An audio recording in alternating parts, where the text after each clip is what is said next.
Hey Krishna devotees, thank you very much for joining us today. We're going to seek the blessing of Radha Madhav, Radha Shamsundar, Krishna Balaram, Bal Gopal, and Singh Dev Bhagwan, Gaunitai, Srila Prabhupada, Guru Maharaj, and the assembled devotees. So today we wanted to talk about Ekadashi because today is Ekadashi. It's a very special day.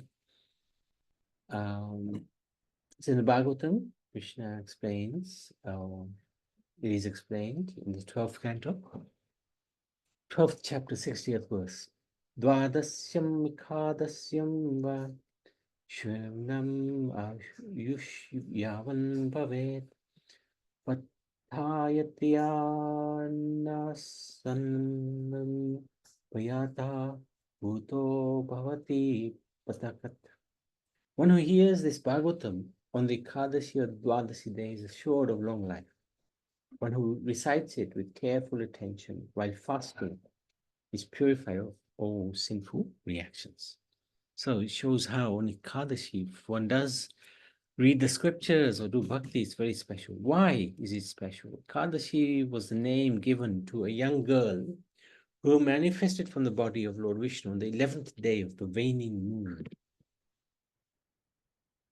According to the pastime in Satyayug, a very powerful demon, Mura, was defeated by Ekadashi, who had manifested from the body of Vishnu. Being pleased with her act of killing the demon, Lord Vishnu named her Ekadashi because she appeared on the 11th day of the waning moon. And he granted her a wish that if a person observes the fast on the day of Ekadashi, which falls both on the waning and waxing moon, then he will be able to free himself from all sins, will attain the Lord's transcendental abode. The Ekadashi fast is very special and prominent fast. So Lord Vishnu was actually sleeping. He was tired. Of course, Lord Vishnu never gets tired, but this is his Leela. And this demon Mura came. He was about to kill the Lord. Of course, can't kill anybody, especially the Lord. And Mother Ekadashi, she came, manifested from the body of Vishnu and defeated the demon. This made Lord Vishnu very happy. Another pastime explained by Vyasdev to Jaimini Rishi is as follows. Vishnu created Papa Purush, who punishes sinful people. Papa Purush is effectively Yamraj. Once Vishnu went to Yamraj's abode. He heard the screams of the punished souls and he felt great compassion. Then the personification of his compassion manifested as Ekadashi, meaning one of his servants. So Eka is one, Dasi, servant, Ekadashi. Ekadashi has two meanings. It actually has many meanings, but this is one. Second is 11th day of the waning and waxing moon. So Ekadashi said that anyone who serves Vishnu by chanting his name on this day of Ekadasi should be saved. Vishnu granted this wish. Everyone started to chant Vishnu's name. And Papa Purush or Yamraj was made redundant because he didn't have anybody to punish. He complained to Vishnu. Complained to Vishnu that my job has gone.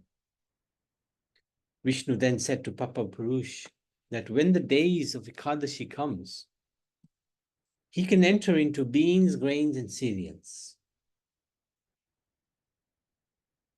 So he is in fear of Ekadashi. He resides in grains on the day of Ekadashi. This is from the purport by Srila Prabhupada. So this is the reason why on Ekadashi we avoid rice, dal, chapati made from grains, because sins on this day of Ekadashi reside in these items. So the meaning of fasting. Fasting means upavas. There are two meanings of Ekadasi. The external, which is fasting from grains and beans on the 11th day of the waxing moon, waxing and waning moons. So that is for the body, for the material body. We fast on those days from grains and beans. And the internal meaning of the upavas or the fasting means to get closer. Get closer to who? God. Krishna is one of his names. Through our 11 senses. 11 again.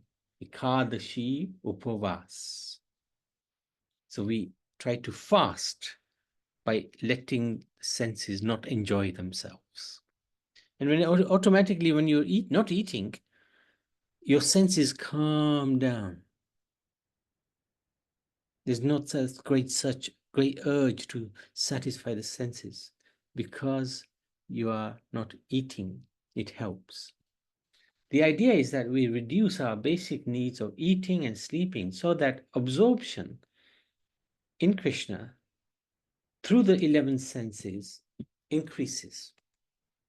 So this is what fasting means. It's not just the external fast, it's the internal fast. And that's more important because that gets us closer to God by starving the 11 senses from enjoying themselves. So Srila Prabhupada explains in the Nectar of Devotion, Ekadashi Vrat means to completely absorb oneself in Krishna consciousness. The basic principle is not just to fast, but to increase one's fast and love for Krishna. So fasting in itself is simply a material exercise. And in itself, it's good for the body, but it's not going to help the soul. But when we fast with a view to doing more seva for the Lord, increasing our faith and love for God, that is fasting. One should increase chanting and reading on Ekadashi. Types of fasting. Many types of fasting. There's a complete fast. No water, no food, no fruit juices, no fruits, nothing. Every 2 weeks, provided that the soul can feast on devotional service. So the point of this is, if we are fasting and we're thinking, I am so great that I can fast on Ekadashi, then we are feeding the soul on our ego. And that's not good. That doesn't help us. But if we're able to do more seva by fasting, that's really good. Not having water can build up acids in the body, which water can flush out. So have regular sips of water. So another way of fasting is, instead of not having water, have little bits of water.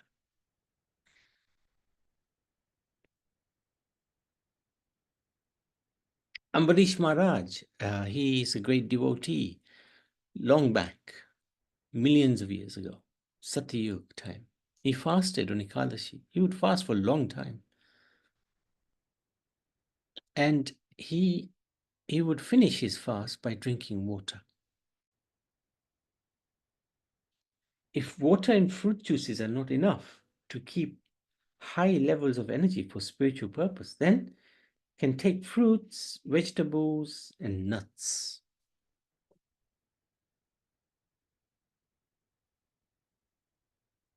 And milk as well. According to some Vaishnava traditions, not all vegetables are suitable for Ekadasi. This can get confusing, and best to keep a simple diet on Ekadasi so that more time can be spent on spirituality. So this is very important. If we're worried about our food on Ekadashi, then we're thinking of food all the time, then we miss the point. Better to eat and remember God than not eat and forget God. but we still avoid grains and beans on this day. So there's lots of different types of foods that one can cook, which are Ekadashi friendly. Okay. What's the modern science view on fasting? According to modern science, it is known that the air pressure on our planet varies to extreme limits on both the new moon, Amavasya, and the full moon, Purnima, day. This is because the orbital path combination of the moon, sun, and earth. This can be observed by the change in the nature of the tidal waves on the new moon and the full moon days. So usually the waves, the tides are different when the moon they're more turbulent when there's the full moon or the new moon. The waves are very high and rough, but from the next day onwards, the waves become calm, an indication that the pressure has also receded. Now, based on this fact, the significance of Ekadashi fasting can be explained in two ways. So, according to science, not that we believe them too much, it takes about 3-4 days for the food that we eat today to reach our brain. Now, if we eat light or fast on Ekadasi days, that intake will reach the brain correspondingly on the new moon or full moon day. So Ekadashi, then there's Dwadasi, Triyodasi, Chaturdasi, and then the fourth day is going to be Purnima or Amavasya. So, on both of these days, the earth pressure is at its maximum, thus leading to imbalance in everything, including one's thought process.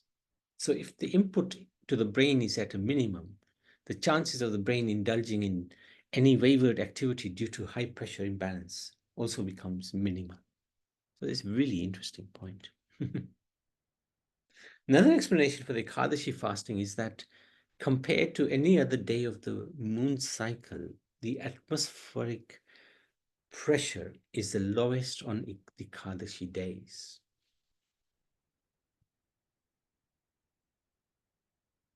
Thus, this is the best time to fast and cleanse the bowel system. If we fast on any other day, the high pressure strain may damage our system. Thus, it is advisable that after fasting on the Ekadashi on the immediate day, next day, Dwadashi, we get up early and eat as soon as possible. Interesting.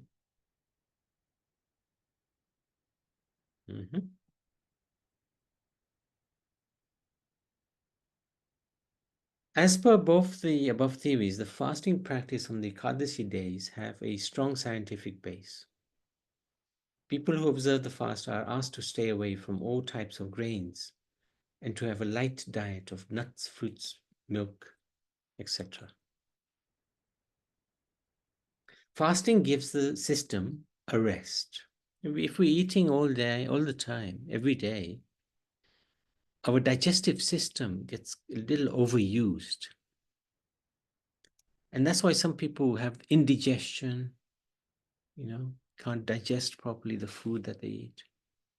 Because we overload the system, eating. To satisfy the tongue, we can do so many crazy things. And it's very hard to satisfy the tongue. Always looking for, more tastier food. The psychological system may become overloaded also due to little overeating or indiscrimination in diet. Thus, a fortnightly Ekadashi fast gives the system a chance to catch up. It's like rebooting the computer. Computer gets clogged up over some time, and then sometimes you just have to switch it off and start again. And we see Oh, computers running up and running again nicely. So similarly, sometimes we just have to give the digestive system a break.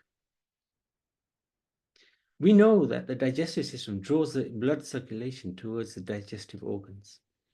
Therefore, blood circulation to the head is decreased once food is taken.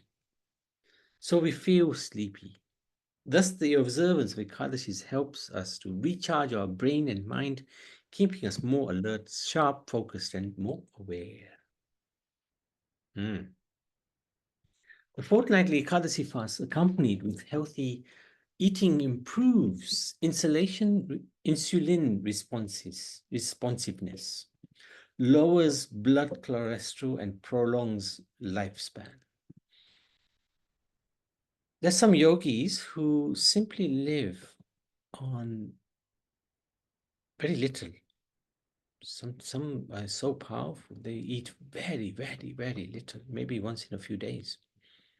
But they have very strong breathing exercise and other things they do which prolong their lifespan.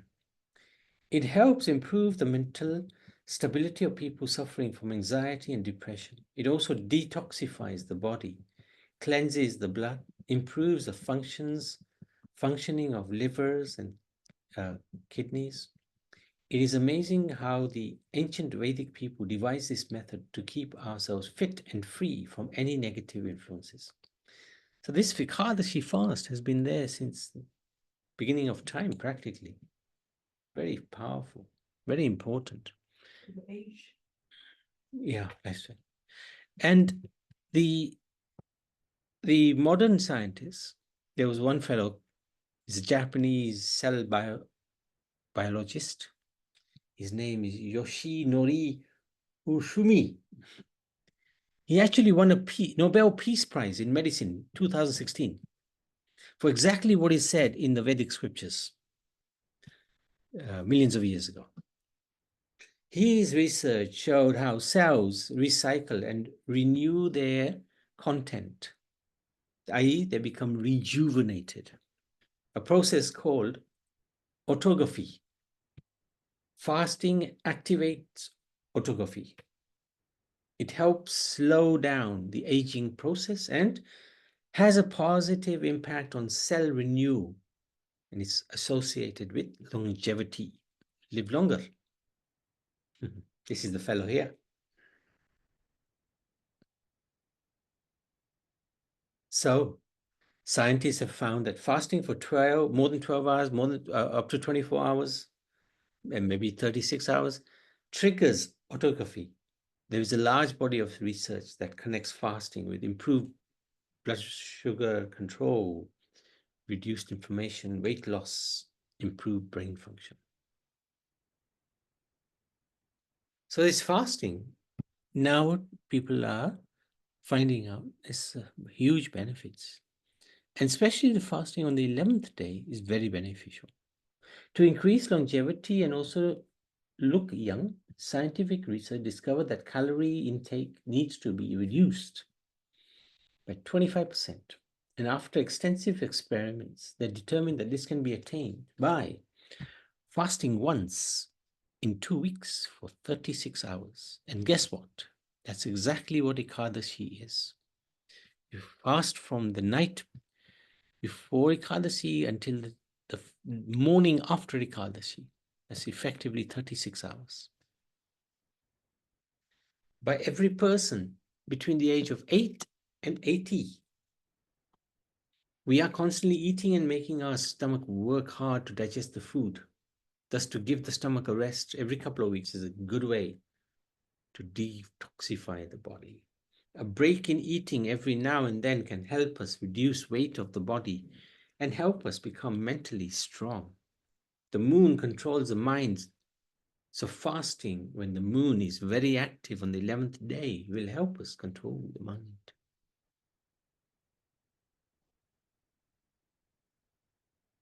So, why no grains on Ekadashi? Sin resides in grains on the 11th day. Now, this may be difficult for some people to understand and accept. We have to have faith what the Vedic scriptures have said is correct. And we're seeing how the Vedic scriptures are being, what's the word? Authenticated, if you like, through modern science. When we cook grains, the consciousness of the cook is transferred to the grains. Now, the moon causes high and low tides and also adds taste to vegetables. This is what Lord Krishna explains in the Bhagavad Gita. Through the rays of the moon, the taste is transferred to the vegetables. Now, the maximum pull of the moon and high tides, creating high tides, is between Dasami and Dwadasi, the 10th and the 12th day, which causes more water to be retained in the body through grains, which is not flushed out. And 75% of the body consists of water. So this is a reason to avoid grains on the 11th day and having too much water in the body. So this is another reason. Too much water retention is not good for the body. So it's another reason to avoid grains and beans on Ekadasi. Should not fast on Dasami. Sometimes part of the day may be Dasami and the rest Ekadasis. So then one should fast on the following day, even if it is Dwadasi. The fast should be completed on the day after Ekadasi with water, if doing Nirjala, or grains, within a certain time period, which depends on the muhurats, auspicious times. Sometimes there are differences of when devotees of other groups fast. So, for example, the Shaivites, they usually fast on the first day of Ekadashi. Sometimes, even if it's mixed with Dasami. But Vaishnavas always fast on either Ekadasi or Dwadasi, if there's a mixture of Dasami with Ekadasi. And we always follow the local moon timings according to the place where we're living. Even Lord Chaitanya himself requested his mother to do the Ekadasi fast. He noticed that she wasn't fasting Ekadasi. So he asked her, please fast. If one does the full fast, then you get the full benefit. If one eats in the evening, once in the evening, then you get half the benefit. Like that. Main thing is to remember God. It's the day of Lord Hari. Ekadashi is the day of Lord Hari. So it's the day to remember Lord Krishna as much as possible. So, any questions, please? Anybody got any questions? Priyanjali, welcome.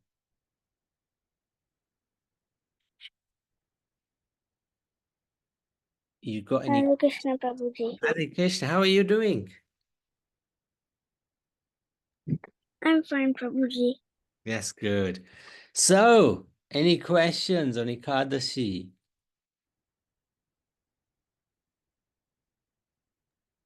Not really. How old are you? 9. 9. Have you ever tried to fast? I've always fasted since my birth. Okay. Wow. So do you do Ekadashi? Yes. You fast on Ekadashi? Even today. Oh, fantastic. So what are you eating today?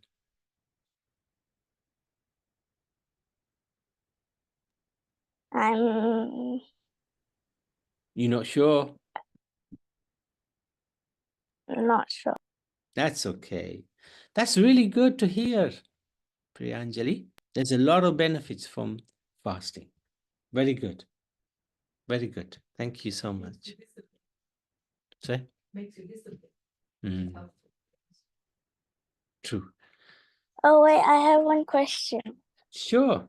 If somebody if somebody like doesn't break their fast before the time of Mm, breaking the fast, mm. what happens?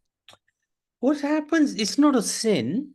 It's just you don't get the full benefit of the fast. Every fast has a start time and an end time. And it's important to start at the right time and end at the right time as well. So for Ekadashi, the start time is sunrise on the day of Ekadashi. So today, around about 5:20, one starts fasting until tomorrow, sunrise, which is again around about 5:20. So one should try to finish the fast or by drinking water between 5:24 and 10:32. If But you isn't don't, that go on. but isn't that a bit more Ekadashi, and shouldn't you get a bit more benefit? You can think like that, but Ekadashi will have finished by that time. For example, in fact, Dwadashi has already started at 11:27 today. So tomorrow, by 11 o'clock, is Triyodashi, the 13th day. And we shouldn't be fasting on that day. So we finish our fast well in time. But why shouldn't we fast on that day? It's not advisable. There's no benefit of fasting on that day. Main reason to fast on Ekadashi is really to help us control our mind on God, focus on God. That's the main reason. And it's on Ekadashi, the mind is usually very turbulent because of the moon. The moon controls the mind. So sometimes on the full moon day, you get some crazy thoughts take place. That's why it's saying, if you fast on Ekadashi or eat very little, that food will reach the brain by the full moon day. And that means your brain has better control over your mind. There's a big scientific reason why Ekadashi is followed in the way it is followed. So we don't fast beyond Ekadashi. When it's the right time, immediately we drink water. If we're fasting full, or we eat something after the fast. It's very important to eat something after the fast. But not too much. Because we've been fasting, our stomachs will have contracted, become a little small. So we eat a little bit. Is that okay? Yes, Babuji. Very intelligent questions. Thank you so much. Okay, if there's no other questions or comments, we can stop there. Ekadashi Vrat Ki Jai.